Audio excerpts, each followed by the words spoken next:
oríṣiríṣi àwọn èèyàn ni wọ́n ti ń sọ̀rọ̀ tí ọ̀rọ̀ sì ń jẹyọ lórí kábíyèsí Ọọ̀ni tilẹ̀ Ifẹ̀ àti ìyàwó wọn tẹ́lẹ̀ Naomi Sílẹ̀kùnọlá àti ọmọ tí olórí wọn tẹ́lẹ̀ tó bí fún kábíyèsí ìyẹn Tadenikawo. Ohun tí àwọn èèyàn ń sọ ò ní wípé ṣé kábíyèsí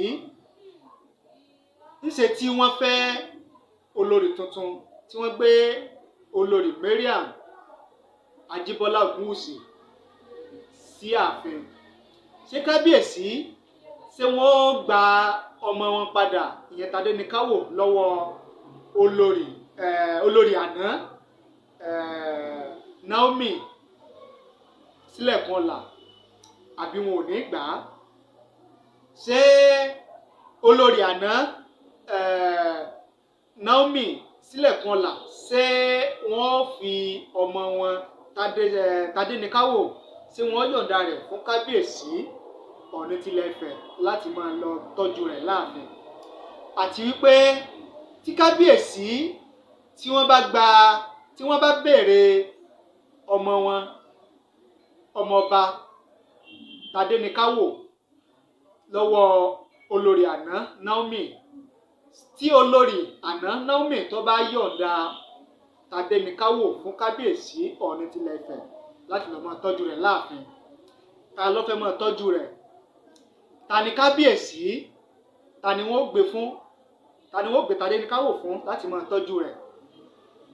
Táwọn èèyàn ń sọ rèé, tí wọ́n bi wá léèrè rèé. Àwọn ò lè sọ púpọ̀ lórí ìyẹn torí pé gẹ́gẹ́ bí mo ṣe sọ nínú àwọn fídíò tí mo ṣe sẹ́yìn lórí ìgbéyàwó kábíyèsí Ọọ̀ni tilẹ̀ Ifẹ̀ wípé personal issue ọ̀nà ọ̀rọ̀ ìgbéyàwó tó jẹ́ pé láàrin ọkọ àtaya nìkan ló wà, anybody kò lè bá wọn dá sí i. Ṣùgbọ́n lórí ìbéèrè táwọn èèyàn ń bi wá léèrè, ní táwa lè sọ nípa rẹ̀ ni pé Tadenikawo kò tíì pé 18 years tí òfin là kalẹ̀ láti gbà lọ́wọ́ obìnrin tó bá kọni.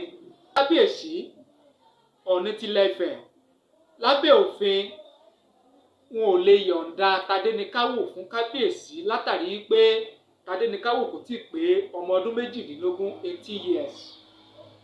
Ó dẹ̀ ṣe wà nìyẹn. Ṣùgbọ́n tí